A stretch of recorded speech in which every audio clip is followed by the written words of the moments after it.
Have you ever walked into a room and felt someone's presence before they even spoke? That quiet intensity, the kind of stillness that turns heads. That hushes the air like a storm's prelude. It's not loud, it's not desperate, but it demands attention. Now ask yourself this. What's more powerful, a man who commands the room with words, or one who commands it with silence? Niccolo Machiavelli understood something few people today do. He mastered the art of not arguing. Why? Because every argument is a trap. The moment you open your mouth to prove yourself, you've already lost something priceless: your frame, your control, your invisible advantage. When you argue, you're entering a battlefield you didn't choose, fighting a war you never declared. And even if you win the debate, you may lose the one thing that actually matters: influence. Machiavelli realized that true power doesn't shout. It doesn't beg to be understood. It moves silently, pulls people into its orbit, and stays untouched by their chaos. In fact, it's not weakness to stay silent, it's strategy. A silent man is unreadable, untouchable, unprovocable, and that makes him dangerous in all the right ways. So today, we're diving deep into why refusing to argue might be the most commanding move you can make, not just to protect your peace, but to elevate your presence. Because when everyone else is yelling to be heard, the one who says nothing owns the room.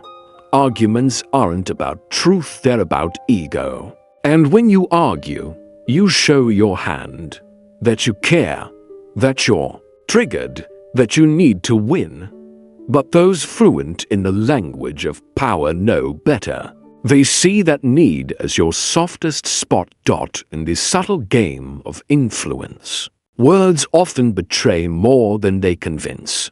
Machiavelli knew it, so did Sun Tzu. So do every great strategist and Stoic who's ever learned to master perception over noise. Their rule: never argue, persuade with presence, lead through suggestion, influence from a distance.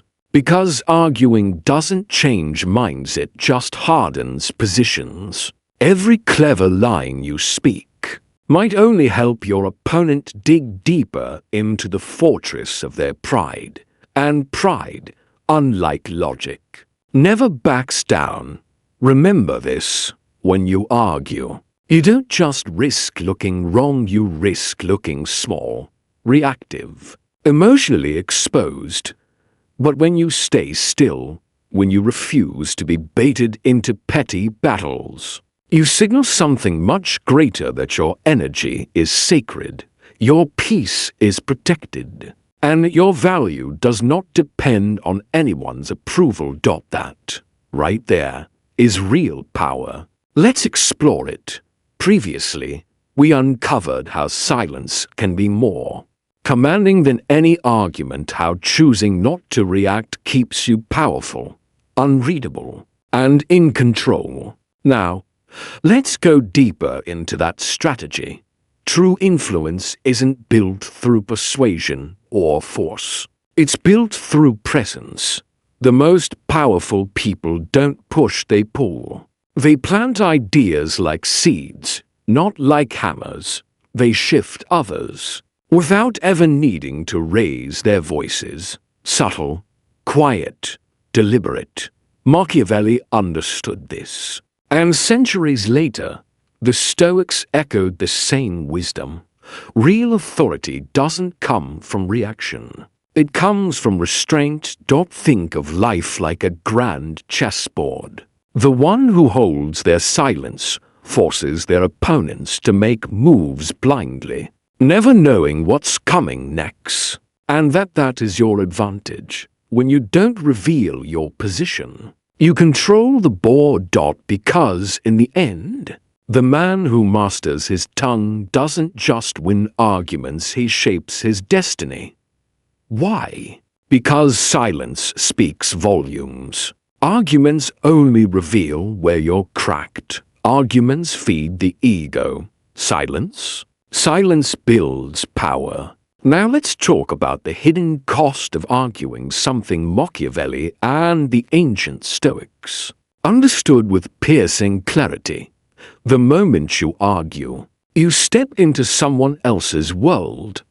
You accept their frame, their emotional bait, their story, and no matter how flawless your logic may be, the moment you engage, you've already lost something far greater than just a debate. You've lost your mystery. You've surrendered the shield that once kept you untouchable.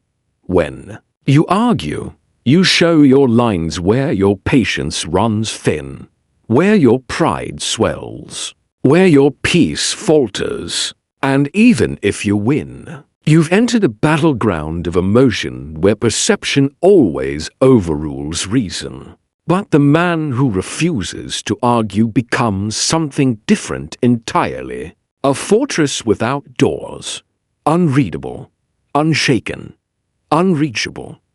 Machiavelli, like the Stoics before him, knew that true strength doesn't come from being the loudest voice in the room. It comes from being the one who doesn't need to speak to dominate it, used wisely. Silence is never weakness. It's a mirror. It reflects the other person's insecurity, their pride, their desperate need to be heard and validated. And in that reflection, they begin to crumble. Because let's be honest, when most people argue, they're not looking for truth. They're looking for control. They're trying to drag you into their storm, to measure their power against yours. But when you don't take the bait, when you stay still, grounded, unmoved, they're left swinging at shadows. They exhaust themselves fighting an opponent who never steps forward. So understand this. Power doesn't come from having the last word. It comes from needing no word at all. The man who sees everything but says little holds a position no one can shake because no one can read him. No one knows where he stands, how he feels, or what he'll do next. He becomes a question no one can answer, a problem no one can solve. And that mystery, that shield of silence, is stronger than any argument ever spoken. In the end, the one who doesn't argue doesn't get exposed, doesn't get weakened, doesn't lose. He remains steady, quiet, in control, while others wear themselves out trying to provoke a ghost. Silence protects power. Let's explore why that silence, when used with intention, is one of the most strategic shields you'll ever wield. Machiavelli and the Stoics both saw this. In The Prince, Machiavelli famously advised rulers to appear merciful, faithful, humane, upright, and religious, but to always be ready to act differently when the situation called for it.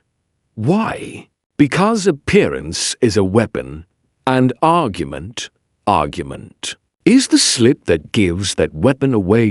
To argue is to lower the mask. It reveals. We've seen how silence shields power, and how restraint reveals strength. Now let's dig deeper, because what silence hides, argument often exposes.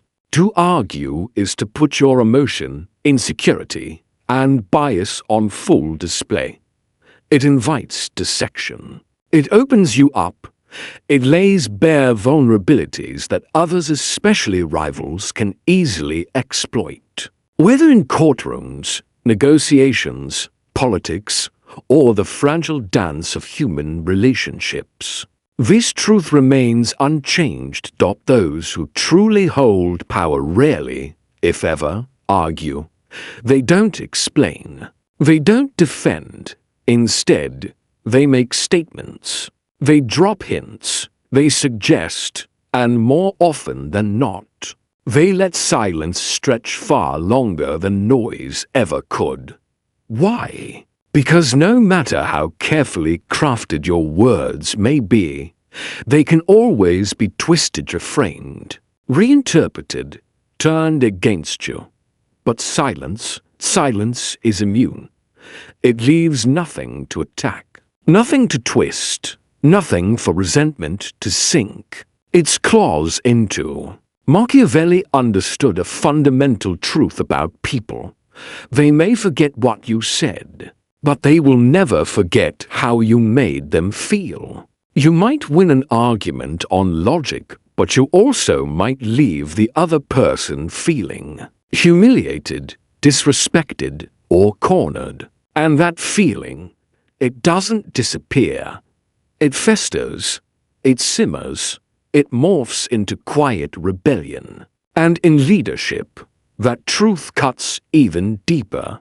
The manager who constantly argues with his team dilutes his authority.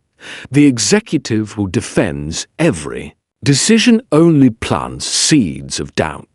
But the leader who listens more than he speaks, who acts without explaining, moves without announcing, becomes something far greater, a steady force, trusted, unshakable, not because of what he says, but because of how he holds himself.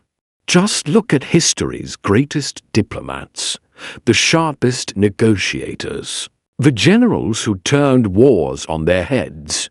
They didn't waste strength in arguments. They watched, they waited, they let others speak, justify, scramble for validation while they quietly built leverage. And when they acted with precision, not passion. Because in the real game of power, it's never the loudest man who holds the most sway. It's the one no one can read. The one who makes no promises yet inspires loyalty. The one who needs no applause yet commands a room. Silence, then, is not emptiness. It is position. It is discipline. It is the invisible lever that shapes outcomes without ever exposing itself to attack. Silence outsmarts chaos. So let's talk about why silence, not argument, is the real language of power. Why thinkers like Machiavelli and Stoic philosophers alike knew that mastering emotion is the first step to mastering life. Because the truth is, when you argue, when you rush to defend yourself, to be understood, to win a point, you're revealing something deeper than logic. You're pleading. You're saying, please, see it my way. But if your truth is truly solid, if your position is truly unshakable, why beg? Why shout your truth from rooftops if it already stands on its own? Marcus Aurelius, the great Stoic emperor of Rome, would have smiled knowingly at this moment. He once wrote, "Waste no more time arguing what a good man should be. Be one." Centuries later, Machiavelli stripped away the moral frame and revealed the strategy underneath. If your position is strong, you don't argue, you act. You don't defend, you demonstrate. Because true power doesn't need validation. It doesn't need claps or cheers. It doesn't enter emotional sparring matches to prove a point. It simply is. So understand, arguing is often just a covert cry of insecurity. A hidden fear that without your explanation, you'll be dismissed. That unless you fight for your truth, it won't survive.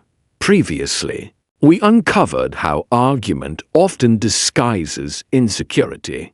How those who seek to prove themselves are, deep down, pleading for validation. Now, we ask, what happens when your self-worth no longer hinges on being understood? Because the man who truly holds power, he knows better. He doesn't chase approval.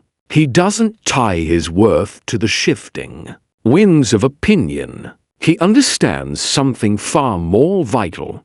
That approval is a temporary currency. And real influence doesn't come from being agreed with. It comes from being unmoved. The most composed man in the room isn't feared because he's aggressive or loud. He's feared because he's immune. You can't bait him. You can't drag him into the mud. You can't provoke him into revealing what he's chosen to keep hidden. He doesn't try to win the room, he becomes the room. This is Machiavelli's brilliance. He didn't invent human nature, he simply revealed it. He showed, with unflinching clarity, that the world doesn't run on sentiment, it runs on strategy. And when it comes to arguments, he was ruthless in his conclusion. Persuasion is for the powerless. Influence belongs to the strategic, because the second you start arguing, you step down from your throne, you enter their arena, you start dancing to their rhythm, you fight by their rules. But when you withhold, when you remain quiet, when you observe, you rise above the noise. You let others drain themselves trying to dominate, while you gather strength for the moment that actually matters. And in today's world you see this everywhere. In the workplace, the man who constantly argues in meetings or sends long, emotional emails, he reveals his attachment to the outcome. He shows his cards, and in doing so, he weakens his leverage.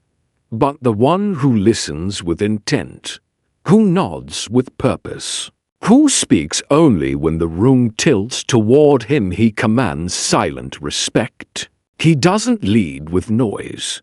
He leads with precision.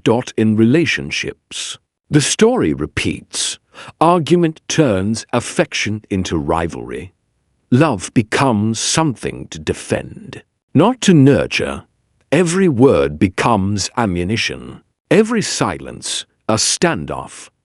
But the one who refuses to argue, who steps back, recalibrates, and lets their actions do the speaking, wins, not by overpowering the other person, but by mastering their own emotion, because control isn't about domination.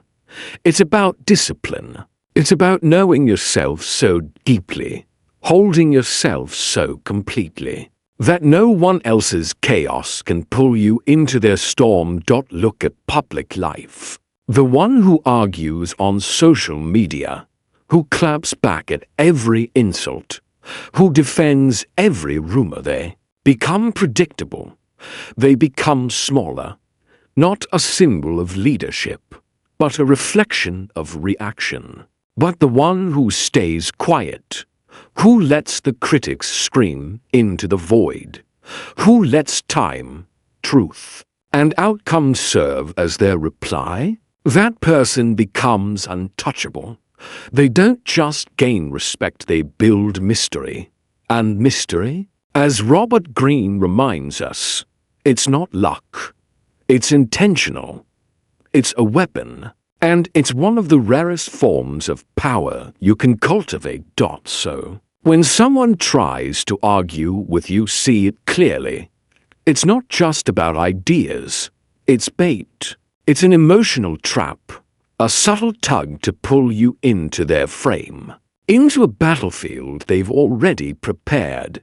And the moment you step in, you lose, because now they control the tone. They control the tempo.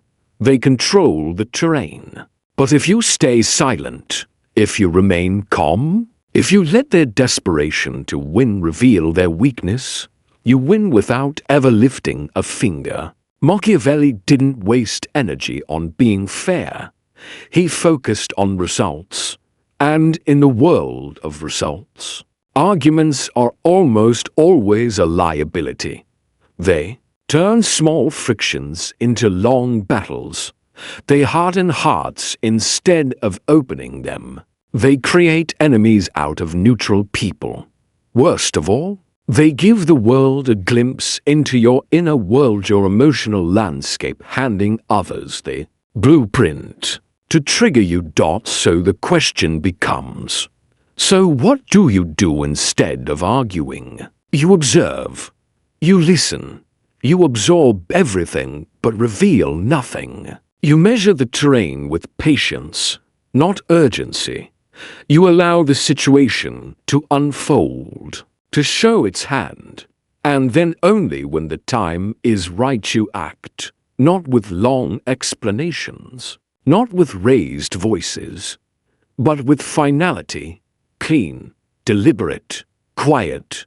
You move without fanfare. You let others fill the room with noise. You let them drain themselves trying to be seen, trying to be right, trying to be validated. Meanwhile, you remain still, a fortress of composure, calm, centered, unshaken. And when you do speak, when you finally choose to move, your words don't enter the scene like arrows in flight. They fall like a hammer, sharp, precise, final, not to debate, not to convince, but to end the conversation before it ever truly begins. This is the ultimate Machiavellian move, and it's the Stoics' highest discipline, to refuse to argue, to speak only when it truly matters, to let your silence carry more weight than another man's rage ever could. Because silence cannot be twisted. It cannot be quoted against you. It cannot be defeated. It floats above the chaos, immune to the hunger others feel to be heard, to be understood, to be justified. And at the end of the day, the man who truly understands this doesn't rely on the strength of his arguments. His greatest weapon is indifference. Because within indifference lies a kind of power no force of words can breach. A kind of advantage that remains untouchable even in the loudest of rooms. Refusing to argue commands respect. Let's take a closer look at the hidden strength behind that refusal, something both Machiavelli and the Stoics understood deeply, though few today have the discipline to wield it. Because the true power of silence isn't just in what it prevents, it's in what it creates. Silence creates space. It creates a vacuum, an open field, where your words are no longer diluted by desperation. Where your presence alone grows heavier, more grounded, more commanding. In a world where people confuse noise with relevance, silence becomes the rarest and clearest signal of true power. Machiavelli, with his brutal honesty about human nature, recognized this perfectly. Silence isn't absence. It's tension. It's gravity. It pulls people in. Where arguments push people away, scattering your energy, revealing your emotions, exposing the triggers that others can exploit, silence draws people closer. Because when you argue, you surrender the advantage. But when you stay composed, when you speak sparingly, and only when it truly shifts the room, you transform silence into an invisible force that bends everything around you. Think about it.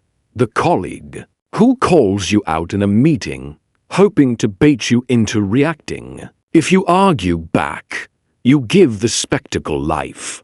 You validate it. But if you stay calm, if you only acknowledge what truly matters, and redirect the conversation toward outcomes, not emotions, you dismantle the conflict before it even becomes Real. You don't defend yourself. Why? Because you're not there to perform. You're there to produce. And that rare calm, it draws attention.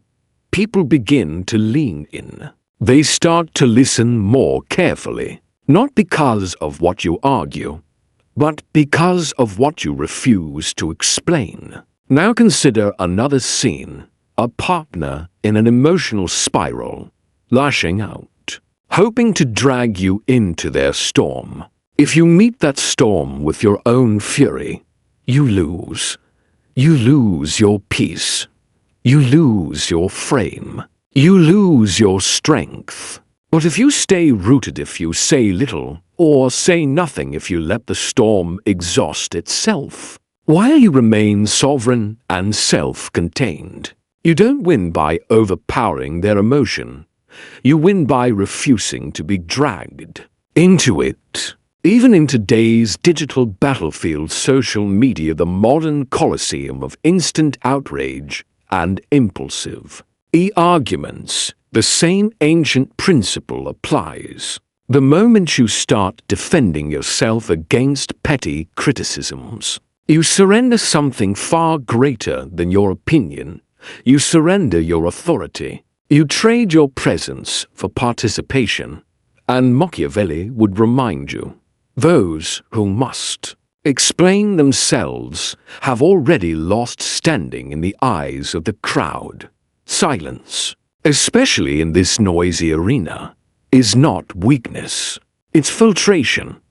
It's the subtle art of separating what deserves your energy from what doesn't. It turns provocation into background noise.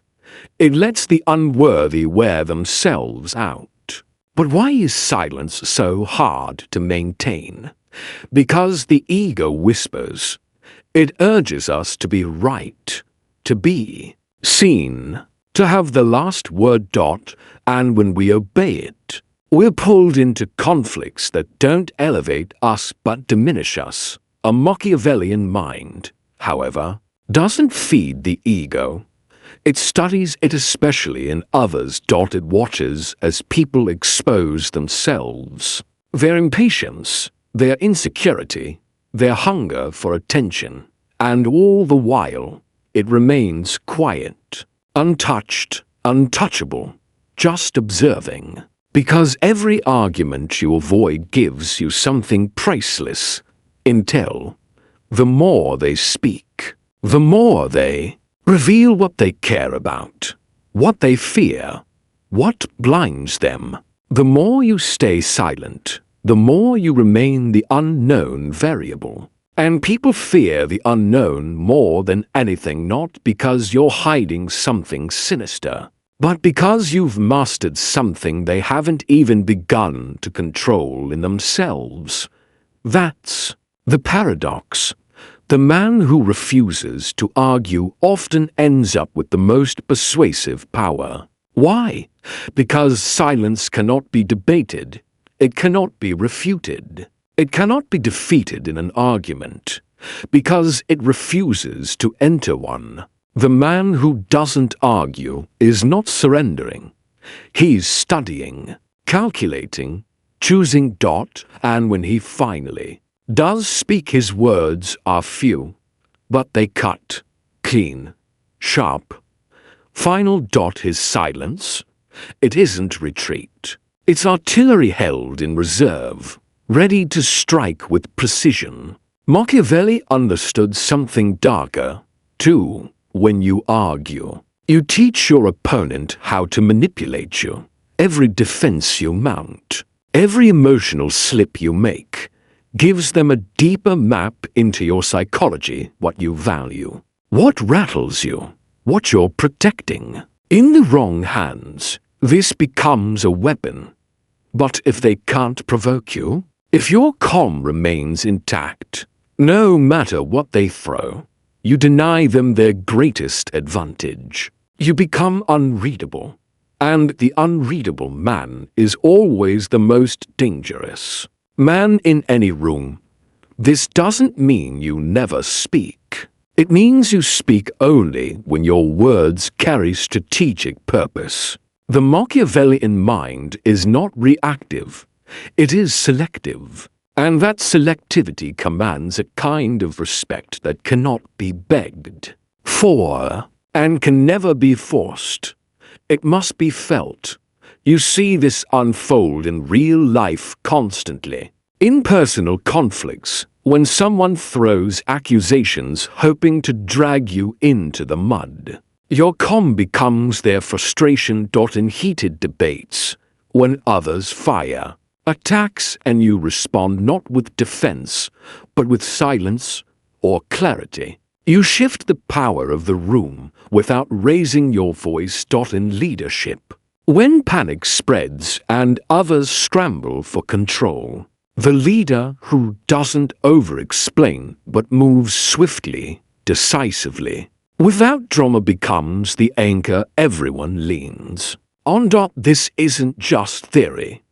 This is how real influence is built, even in war. Sun Tzu knew the supreme art of war is to subdue the enemy without fighting, to win without argument, to defeat chaos not by matching its intensity, but by transcending it. This is Machiavellian warfare at its highest form, psychological dominance, achieved without emotional expenditure. So how do you apply this in everyday life? When challenged, pause. Don't react. Just breathe. Let the tension rise. Let the storm form. But do not step into it. Respond only if necessary, and with calm, finite phrases. Something simple, like, "You're entitled to your view," or "Say nothing at all." Let them wonder. Let them doubt. Let them speak themselves into exhaustion while you remain a mountain in stillness. In the digital world, don't engage unless the conversation aligns with your long-term vision. You owe nothing, not your energy, not your explanation to every critic, every comment, every provocation. Silence is not surrender. It is a deliberate filter, one that keeps you focused, sharp, and aligned with your mission, while others drown in noise. In relationships, never match emotional outbursts. Never rush to explain yourself when you've been unjustly attacked. Instead, slow everything down. Create space, and from that space, choose your response not from emotion, but from command. In business, don't defend, deliver. Let your execution speak. Let your results be the argument. Let your quiet competence be the loudest voice in the room. Because here's the final, undeniable truth. You don't need to win arguments when you've already won yourself. When your confidence is internal, not external. When your peace is anchored within, not suspended on the fragile threads of approval. When your value is so deeply rooted that no insult can pull it out. That kind of man, the one who doesn't flinch when provoked, who doesn't chase applause, who doesn't argue to be seen, he doesn't demand respect, his stillness commands it. Because at the end of the day, the greatest displays of power are not found in shouting matches. They're found in the man who sits quietly and moved, unprovoked, undefeated while the world shouts around him. He wins battles most never even see. He leads not with noise, but with quiet certainty. He influences not by begging for attention, but by embodying a calm so unwavering that others naturally follow. He doesn't fear being misunderstood, because he understands something deeper. Disciplined silence speaks louder and strikes harder than 1,000 desperate words ever could. If this message resonated with you, help us grow this movement. Like this video, share it with someone who needs this reminder, and subscribe to Stoic Capsules so you never miss the next step on your journey to mastering yourself in a chaotic world. In the comments, type "stay silent," your quiet signal that you understand the power of presence. Stay grounded, stay patient, stay untouchable. We're just getting started.